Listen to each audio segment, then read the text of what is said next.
Leksjon 1. Kraften i kjærlighet og respekt. Egentlig kan det hende de ikke har så mange problemer hvis de alle elsker og respekterer hverandre. Det er en dyp observasjon. Kjærlighet og respekt kan virkelig forvandle forhold. Ja. Det skaper et sterkt grunnlag for forståelse og kommunikasjon. Jeg er enig. Når folk føler seg respektert, er de mer åpne for å dele tankene sine. Nettopp. Det fremmer et miljø der alle føler seg verdsatt. Hva synes du er noen måter å vise respekt på? Å lytte aktivt er en god start. Det viser at du bryr deg om meningene deres. Absolutt. Øyekontakt og nikking kan også vise engasjement. Hva med å uttrykke takknemlighet? Det kan bety mye. Ja. En enkel takk kan få noen til å føle seg anerkjent. Og kjærlighet kan vises på mange måter, for eksempel ved å gjøre små gode gjerninger. Definitivt. Små gester betyr ofte mest. Hvordan tror du kjærlighet og respekt påvirker familier? De skaper et omsorgsfullt miljø der alle trives. Jeg kunne ikke vært mer enig. Det bidrar til å bygge tillit blant familiemedlemmer. Tillit er viktig for sterke familiebånd. Hva med vennskap? Hvordan spiller kjærlighet og respekt en rolle? I vennskap fremmer de lojalitet og støtte i tøffe tider. Ja. Venner som respekterer hverandre kan håndtere utfordringer sammen. Her handler det om å dyrke kjærlighet og respekt i alle våre forhold. Ja, sammen kan vi skape en mer harmonisk verden.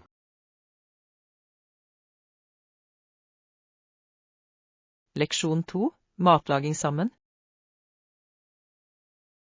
Perfekt timing. La oss begynne med å steke kyllingen i litt olje. Det høres flott ut. Hvilken type olje foretrekker du å bruke? Jeg pleier å bruke olivenolje. Det gir en deilig smak. Olivenolje er et fantastisk valg.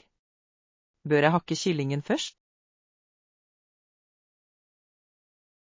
Ja, takk. Å kutte den i små biter vil hjelpe den med å steke jevnt. Jeg skal sette i gang med det samme. Hvor mange brikker tror du vi trenger? Omtrent 1 pund burde være tilstrekkelig for gjestene våre. Perfekt. Jeg sørger for at bitene er passe store, slik at det er lett å spise. Fantastisk. Mens du gjør det, skal jeg varme opp pannen. Flott. Hvilke krydder bør vi bruke til kyllingen? Jeg foreslår salt, pepper og en klype hvitløkspulver. Det er klassiske valg. Jeg elsker hvitløk i nesten alle retter. Jeg også. Det gir smaken så mye dybde. Bør vi Ja, tilsette noen grønnsaker i paprika sautéen? og løk ville komplementere kyllingen perfekt. Jeg skjærer dem opp mens kyllingen steker. Utmerket samarbeid. Dette måltidet kommer til å bli deilig. Jeg er spent på å se hvordan det blir. Her venter en fantastisk middag og godt selskap. Leksjon 3. Tsarenes fall. Visste du at Russland har et av de eldste monarkiene i Europa? Ja, det er fascinerende å tenke på dens historie og innflytelse. I 1917–18 var tsarenes styre i ferd med å ta slutt. Det var en betydningsfull periode. Den russiske revolusjon forandret alt. Absolutt. Tsarenes fall markerte et stort skifte i det russiske samfunnet. Hva var noen av årsakene til deres fall? Økonomiske problemer og misnøye med lederskapet spilte en stor rolle. Ja. Mange var misfornøyde med forholdene de møtte. Tsarene ble sett på som ute av kontakt med vanlige folk. Det er forståelig. Hvordan kunne de forholde seg til hverdagens utfordringer? Nettopp. Frakoblingen førte til omfattende uro og protester. Revolusjonen må ha vært en kaotisk tid for alle involverte. Det var det. Folk kjempet for sine rettigheter og en bedre fremtid. Jeg kan bare forestille meg frykten og usikkerheten i den perioden. Ja, men det vekket også et ønske om forandring og reform. Dette ønsket førte til slutt til etableringen av en ny regjering. Ja, sannelig. Bolsjevikenes fremvekst forvandlet Russland drastisk. Det er fascinerende hvordan historien kan snu så dramatisk. Absolutt. Her gjelder å lære av fortiden og dens lærdommer. Leksjon 4. Gjenoppta kontakten med venner. Det er alltid en glede å få med seg det. Ja, det var hyggelig å se deg igjen. La oss ikke vente så lenge neste gang. Helt enig. Tiden flyr forbi, ikke sant? Det gjør det virkelig. Hva har du drevet med i det siste? Jeg har vært opptatt med jobb, men jeg klarte å ta en kort tur. Det høres spennende ut. Hvor dro du? Jeg kan besøkte tenke meg det. fjellene. Naturen har en måte Landskapet å var gi energi på. fantastisk. Nettopp. Hva med deg? Hva har du drevet med? Jeg har fokusert på kunsten min. Jeg ble med på et malekurs. Det er fantastisk. Maling kan være et så flott utløp for kreativitet. Ja. Det har vært utrolig givende. Jeg føler meg mer inspirert enn noensinne. Jeg skulle gjerne sett noe av arbeidet ditt. Jeg viser deg det gjerne. Jeg er stolt av fremgangen min. Her gjelder det å støtte hverandres lidenskaper. Absolutt. Det er viktig å oppmuntre venner i deres bestrebelser. Vi bør planlegge en dag for å utforske kunstgallerier sammen. Det høres ut som en fantastisk idé. Det hadde jeg satt stor pris på. La oss få det til å skje snart. Leksjon 5. Oppdage lokale skatter. Jeg hørte at det er en bod som selger tradisjonelle skjerf. Det høres interessant ut. La oss se etter det. Jeg lurer på hvilke materialer de bruker til skjerfene sine. Jeg håper det er laget av mykt stoff av høy kvalitet. Ja. Et vakkert skjerf kan løfte ethvert antrekk. Nettopp. I tillegg ville det vært en flott suvenir. Foretrekker du lyse farger eller mer nøytrale toner? Jeg heller mot lyse farger, de gir garderoben min et ekstra preg. Det er sant. Fargerike skjerf kan være veldig iøynefallende. Hva med deg? Hvilke farger liker du? Jeg setter pris på jordfarger. De er allsidige og beroligende. De er nydelige. De passer til mange antrekk. La oss spørre leverandøren om de forskjellige stilene de har. God idé. Jeg er nysgjerrig på de tradisjonelle mønstrene. Jeg vedder på at de har unike design som forteller en historie. Ja. Hvert mønster kan representere noe spesielt. Her er vi. Jeg ser boden der borte. Fantastisk. La oss se hva de har å tilby. Jeg gleder meg til å utforske utvalget. Leksjon 6. Håndtering av strømbrudd. Greit, ta deg god tid. Strømmen skal være tilbake nå. Jeg håper det.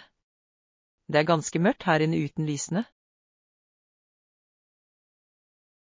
Ja.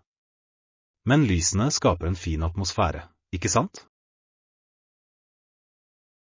Det gjør det virkelig. Det føles koselig og litt romantisk.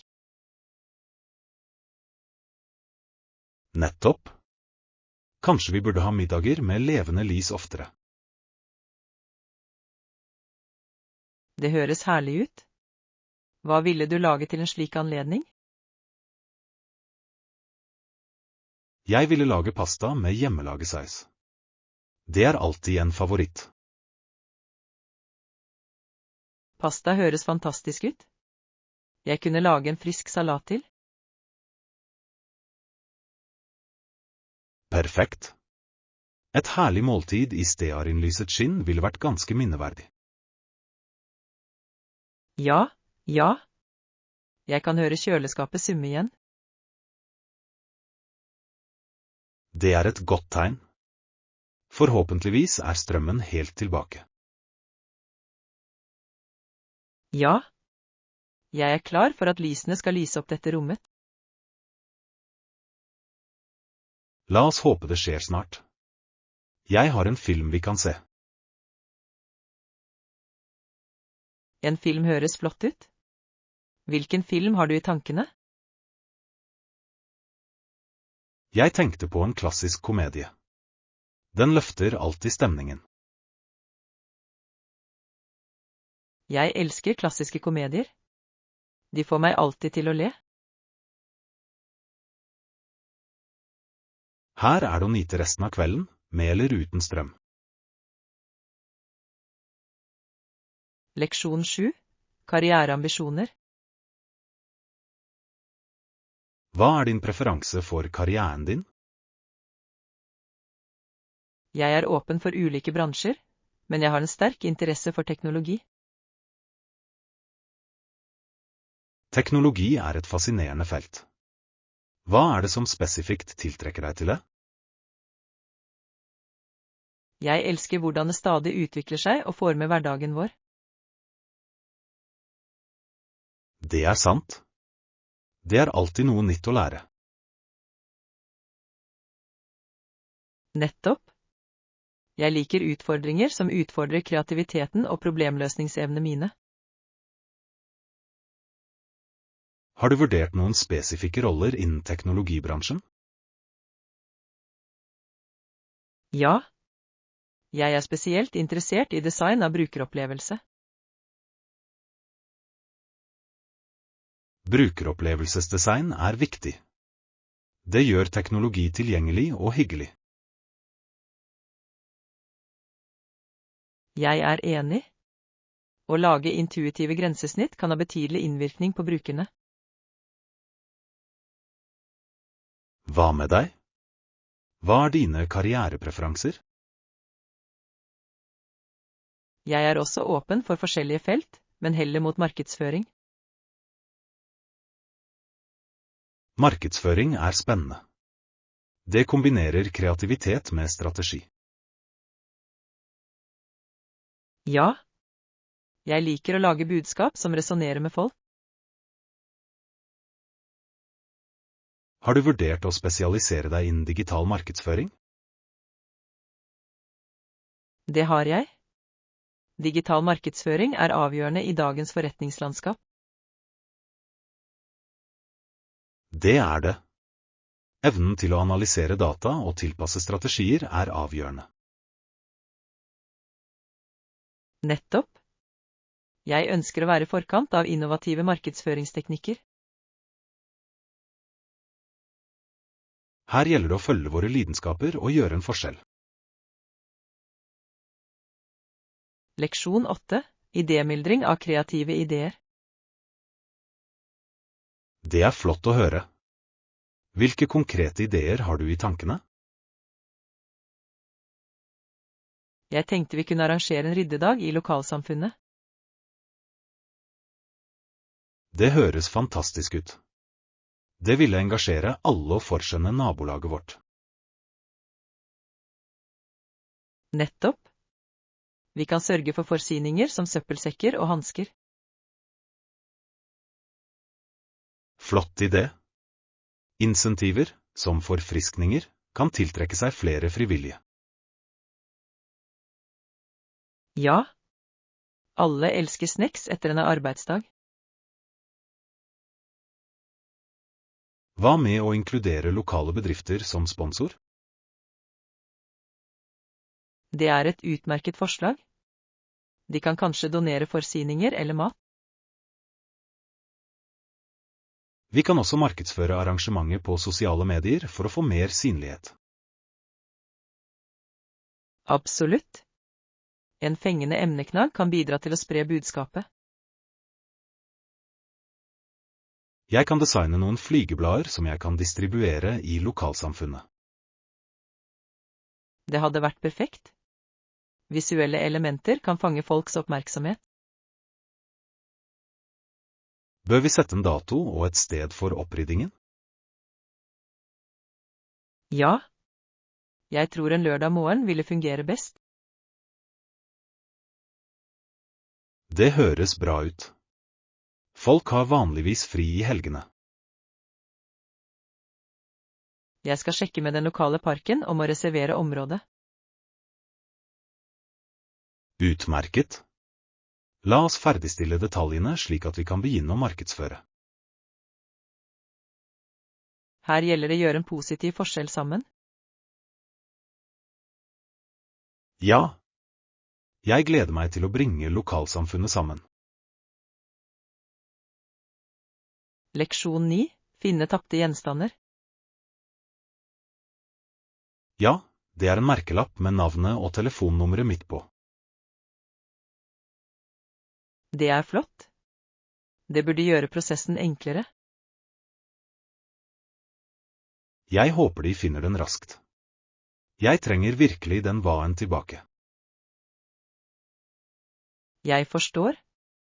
Å miste noe viktig kan være ganske stressende. Det er det absolutt. Jeg tenker stadig på hvor jeg kunne ha lagt den igjen.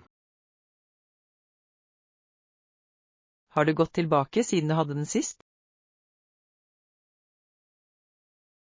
Det har jeg. Jeg sjekket kafeen og biblioteket, men uten hell. Du er i det minste grundig. Det er viktig når du søker. Ja. Jeg håper bare det ikke ble blandet sammen med andres ting. Med en merkelapp burde den ha større sjanse for å bli returnert. La oss håpe det. Jeg ville satt pris på det hvis de finner det snart. Jeg skal hjelpe deg med å spørre personalet om det. Takk. Din støtte gjør denne situasjonen mindre skremmende. Det er det venner er til for. Vi skal klare dette sammen. Skål for et vellykket søk etter den savnede gjenstanden min. Leksjon 10. Planlegging av et arrangement. Vi må finne gode tilbud og sikre et passende sted for arrangementet. Absolutt. Et flott sted kan utgjøre hele forskjellen. Jeg er enig. Det burde være lett tilgjengelig for alle. Jeg skal begynne å se etter potensielle steder med en gang. Det høres ut som en plan. Hva slags sted har du i tankene? Et samfunnshus ville være ideelt. Det har vanligvis god plass. Ja. Og de tilbyr ofte bord og stoler, noe som er praktisk. Jeg skal sjekke om de har noen ledige stillinger i fremtiden. Godt tenkt. Vi bør også vurdere fasilitetene de tilbyr. Ja. Et kjøkken eller cateringfasiliteter ville være et stort pluss. Det ville forenkle matordningen betraktelig. Jeg vil også se etter lokale parker som et utendørsalternativ. Utendørsarealer kan skape en herlig atmosfære, spesielt i godt vær. Nettopp. Frisk luft kan forbedre opplevelsen for deltakerne. Bør vi sette et budsjett for lokalet? Ja. Det vil hjelpe oss med å begrense alternativene våre. Jeg kan undersøke noen rimelige steder mens du sjekker samfunnshuset. Perfekt. La oss sammenligne funnene våre senere. Her gjelder det å finne det ideelle stedet for arrangementet vårt. Leksjon 11. Kunstens innvirkning. Denne utstillingen er virkelig imponerende. Absolutt. Kreativiteten som vises er bemerkelsesverdig. Det fanger definitivt folks oppmerksomhet. Ja. Hvert verk forteller en unik historie som vekker samtaler. Jeg liker spesielt godt fargebruken i dette maleriet. Det vekker så sterke følelser. Hva føler du når du ser på det? Jeg føler en følelse av glede og energi. Det er oppløftende. Jeg er helt enig. Kunst har en måte å påvirke humøret vårt på. Hva med skulpturen i hjørnet? Den er slående. Det er det. De intrikate detaljene er fengslende. Jeg lurer på hva som inspirerte kunstneren til å lage den. Det er et godt spørsmål. Kunstnere henter ofte inspirasjon fra personlige erfaringer. Det gir meg lyst til å lære mer om bakgrunnen deres. Ja. Å forstå kunstnerens intensjon gir opplevelsen dybde.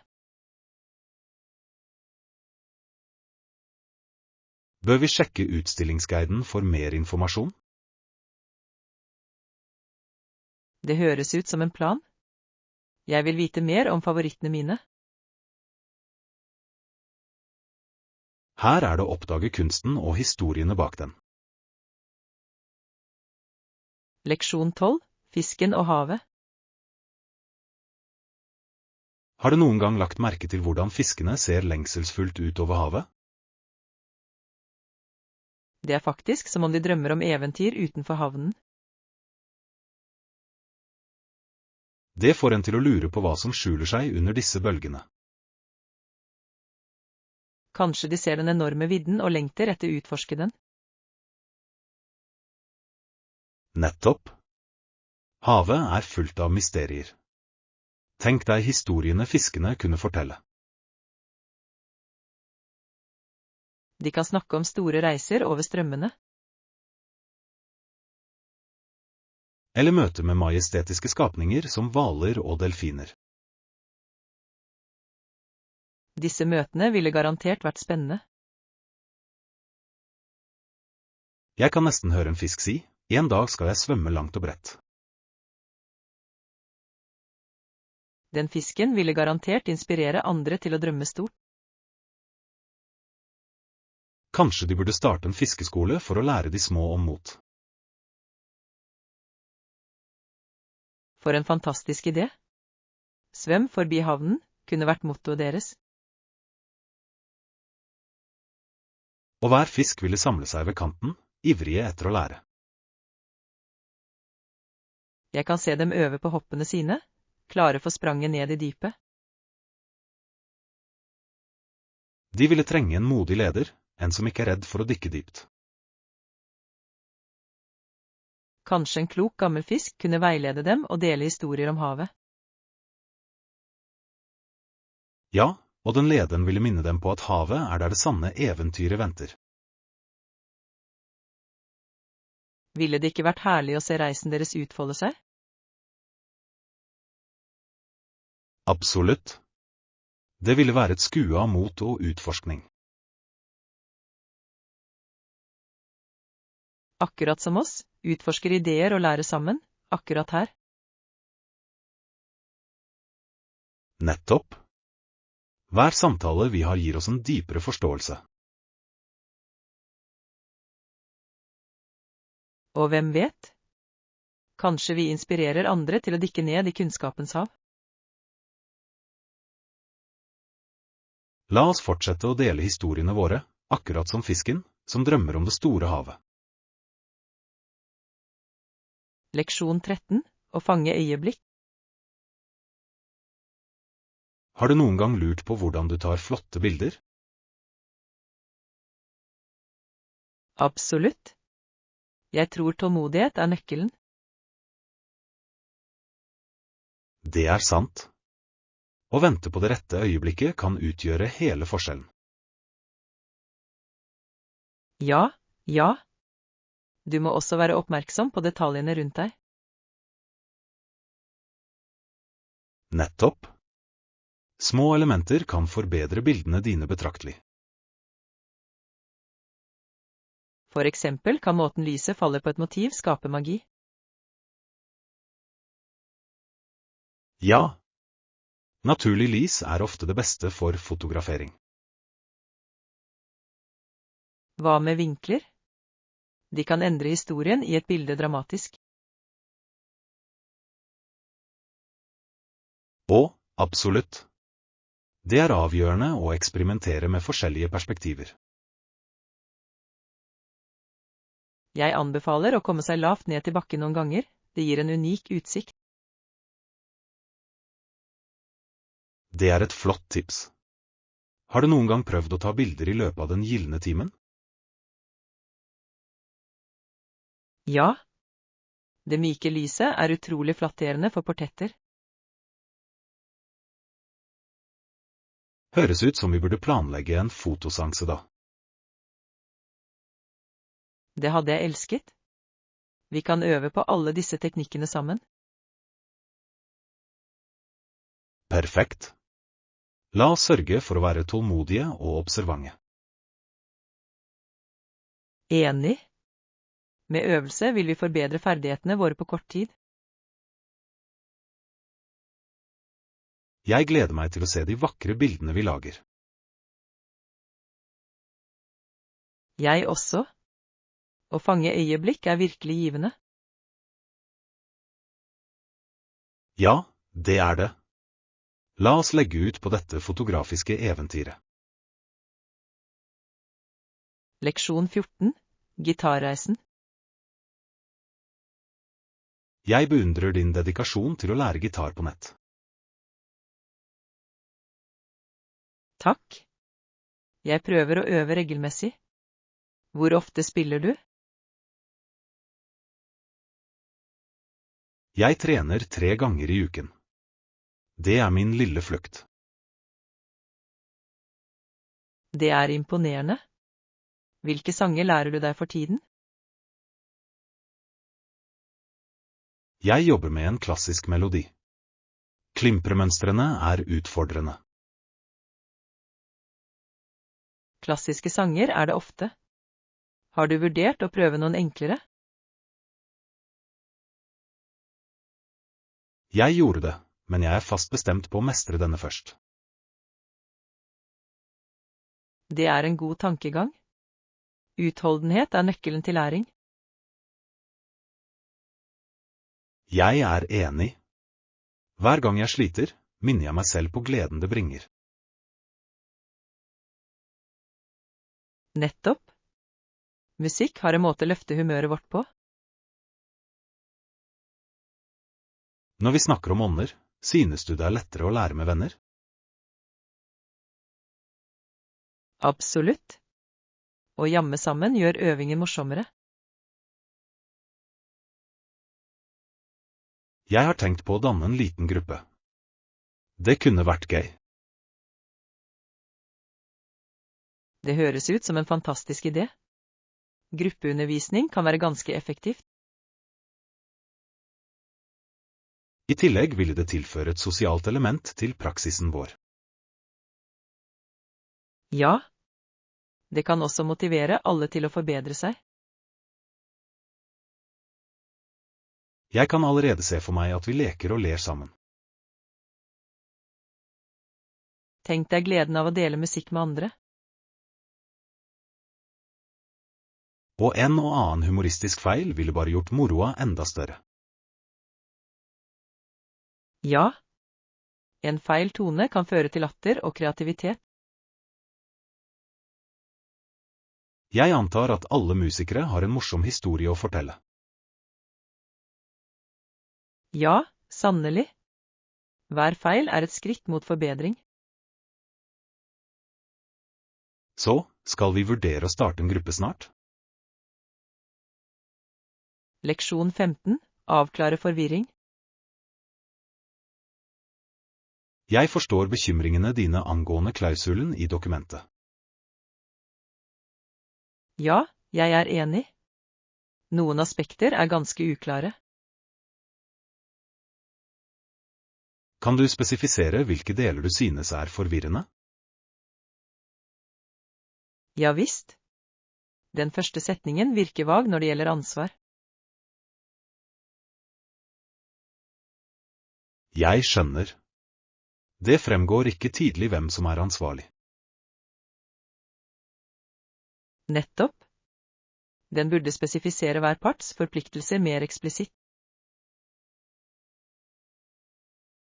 Det gir mening. Hva med tidslinjen som er nevnt i klausulen? Tidslinjen er også uklar. Den mangler spesifikke datoer. Du har rett. Uten datoer blir det vanskelig å planlegge. I tillegg er ikke konsekvensene av ikke overholde tidsfristen definert. Det kan føre til misforståelser senere. Nettopp. Klarhet er viktig i juridiske avtaler.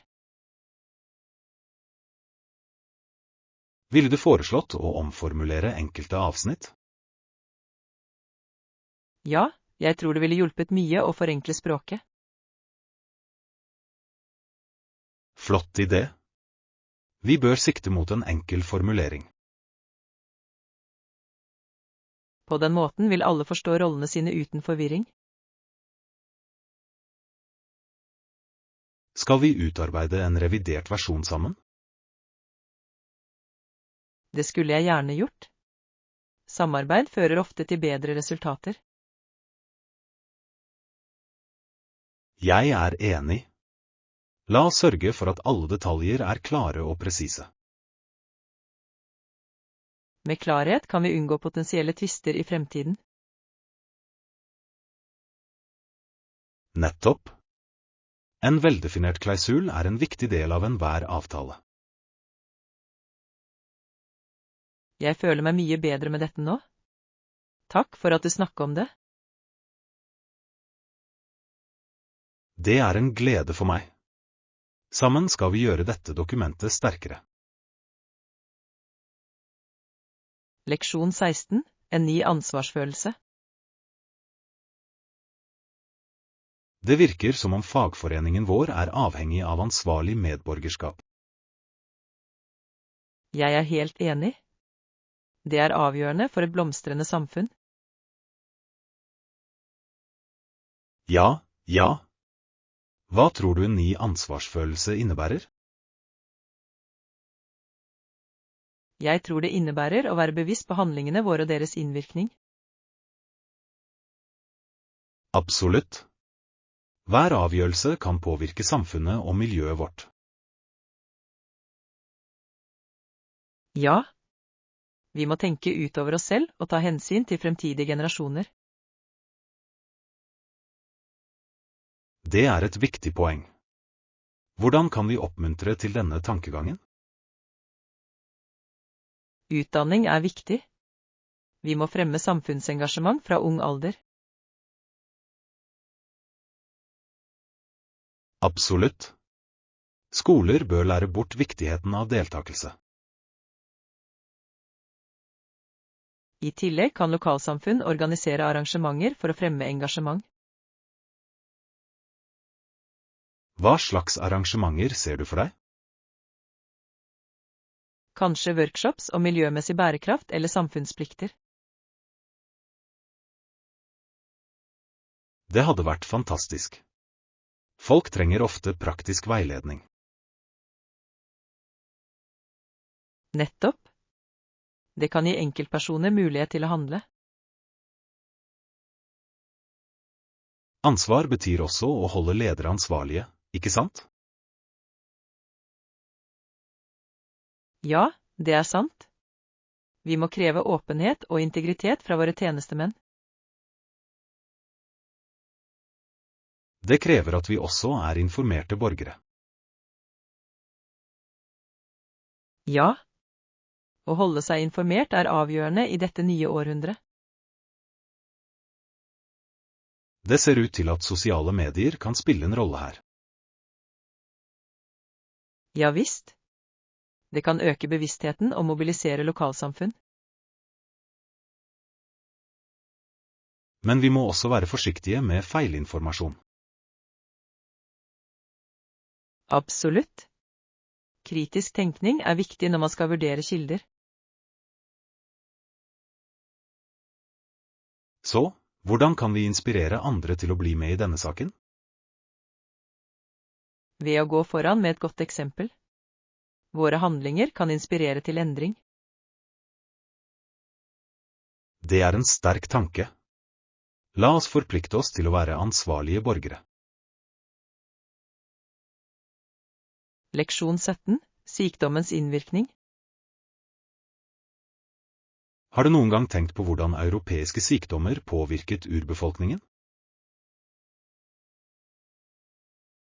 Ja, det er et viktig historisk tema. Sykdommer som meslinger og kopper hadde ødeleggende effekter.